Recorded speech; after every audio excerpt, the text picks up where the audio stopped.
Coming up on today's Airborne, ICAS says airshow attendance is trending higher for the 2014 season.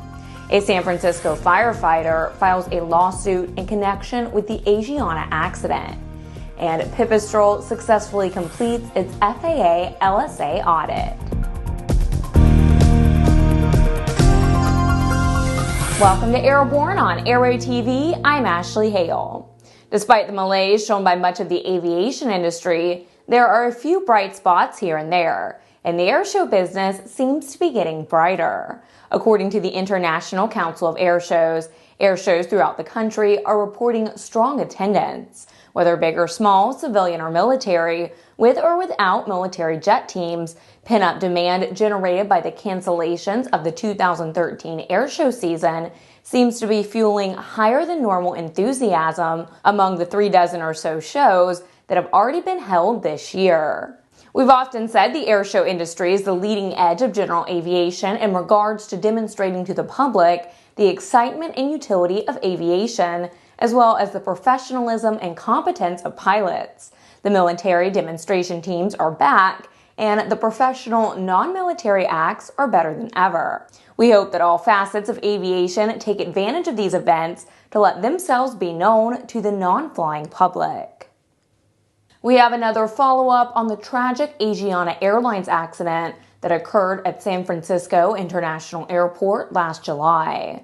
The woman who was driving a piece of firefighting equipment and was accused of accidentally running over a passenger who was ejected from the Asiana Airlines Boeing 777 after it landed short and struck a seawall, has filed a lawsuit against the San Francisco Fire Department. The driver, Elise Duckett, says it was not her vehicle that allegedly first struck the 16-year-old student after the accident. Duckett says another vehicle struck the girl before the one she was driving, but only her name was released as being responsible for the girl's death. Duckett says she is being made a scapegoat by the department, for which she has worked for 24 years. She's seeking unspecified damages from her employer. The San Francisco Fire Department has declined to comment. You're watching Airborne. We'll be back after these messages with more news and our feature of the day. ADS-B will be mandatory for most aircraft by 2020 in the United States, but you can benefit from ADS-B today with the Bendix King KT-74 Mode S transponder. The KT-74 meets the global mandates for ADS-B out when attached to a suitable WAAS GPS. Rebuilding the sport aviation world one aviator at a time. That's A&N's new Aerosports ebook series, your resource guide to the ultimate in aviation adventures. Aerosport will feature the straight skinny on learning and enjoying 16 unique aviation sports, from ultralights and ballooning to aerobatics, gyroplanes and hang gliders to parachuting, home builds and general aviation to RC models. All this and more will be coming soon with the new updatable Aerosport guide for your favorite electronic devices. Get your advance order in now at www.aero-sport.net. Welcome back. If you'd like to support Airborne, Aero-TV, our website, or our podcast, send an email to jim@aero-news.net. Pipistrel has successfully completed the FAA LSA operations audit.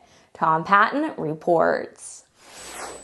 An FAA audit delegation led by Robert Franklin and joined by Edsel Ford and Nam Cho visited and verified compliance to FAA regulations and ASTM LSA standards at Pipistrel's factories in Italy and Slovenia.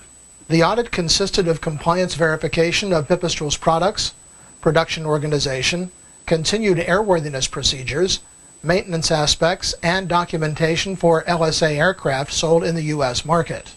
Pipistrel said in a statement that the acknowledgement by the FAA that the operations not only meet but exceed what is expected for the LSA industry is a testament to the company's ongoing commitment to provide the highest quality products. Pipistrel is a Part 21G approved EASA production organization with headquarters in Slovenia and an additional assembly location in Italy. For Airborne, I'm Tom Patton. With some 2,000 videos webcast to cyberspace, sometimes it's fun to look back at the pilots we've met, the planes we've flown and the places we've gone here on Aero-TV. This is our Aero-TV Classic episode. My interest in aerobatics stemmed from when really I was a kid. From when I first started flying, I always enjoyed, the loops and the roll and the spinning portion of it. But in airline flying, corporate flying, there's just nothing you can do it and you don't do it. The airshow business appears to be making a comeback, and in this video, airshow pilot Renny gives us some background about his side of the business as he went from airline pilot to airshow pilot. Search Hammerhead Aerobatics on Aero-TV's news channel. What started off as the MidAtlantic Balloon Festival at the Meadow in Caroline County, Virginia on May 9th turned tragic when balloon pilot Daniel Kirk appears to have struck power lines with 2 passengers aboard. Both Kirk and his passengers were fatally injured in the resulting fire that occurred in the balloon's gondola. The FAA and the NTSB are investigating the accident. Hot air ballooning is a popular sport in the U.S., and an accident like this brings the question of, is this sport safe? The last major fatal accident of a hot air balloon in the United States occurred in 1993. Certificated hot air balloon pilots are trained in the art of steering a balloon by using winds at different altitudes and in the stringent safety requirements of operating and maintaining onboard propane systems used to provide hot air. The investigation will probably focus on the maneuvering of the balloon and onboard propane system. ANN will keep you posted on the accident findings. You're watching Airborne. We'll be right back with more news. Redbird Flight Simulations is dedicated to revolutionizing flight training by designing, manufacturing, and delivering affordable and innovative flight training technologies. Each Redbird device is designed to enhance the training experience for pilots of all levels, from student to ATP. Redbird is quickly becoming the industry standard for flight training. Since Redbird introduced its revolutionary FMX in 2007, colleges, universities, and flight training operations around the world have integrated Redbird products into their curriculum. It's time to discover what Redbird can do for you. Join the migration. Welcome back. Flight attendants for Cathay Pacific Airline say that the uniforms issued to female flight attendants are too sexy. The union representing the flight attendants say that the blouses are too short and show off their waists when they bend down to retrieve items from the food cart. The union also says that the skirts of the uniforms are too form-fitting. So far, according to a report, the calls for a redesign have fallen on deaf ears at the airline. Michelle Choi, the flight attendant union honorary secretary, told the paper that the uniforms have led to apparent increase in incidents of sexual harassment on the part of the passengers. However, a more recent report said that Cathay Pacific is offering its female flight attendants a looser, longer uniform option, and they have modified the length of the blouses and the skirt's tightness. The pilot of a regional airline flight says he nearly collided with a UAV, referred to by the FAA as a UAS, in March of this year, while landing at Tallahassee, Florida. FAA Unmanned Aircraft Systems Integration Office Manager Jim Williams said at an industry conference that, quote, the airplane pilot said that the UAS was so close to his jet that he was sure he had collided with it, end quote. The airliner was inspected after landing and did not appear to be damaged, but that does not lessen the urgency of the issue, Williams said.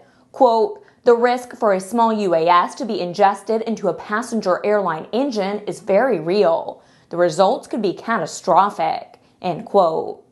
The CRJ-200 was reportedly flying at about 2,300 feet, about 5 miles from the airport, when it encountered the UAS. The FAA said it investigated but could not identify the operator of the unmanned aircraft.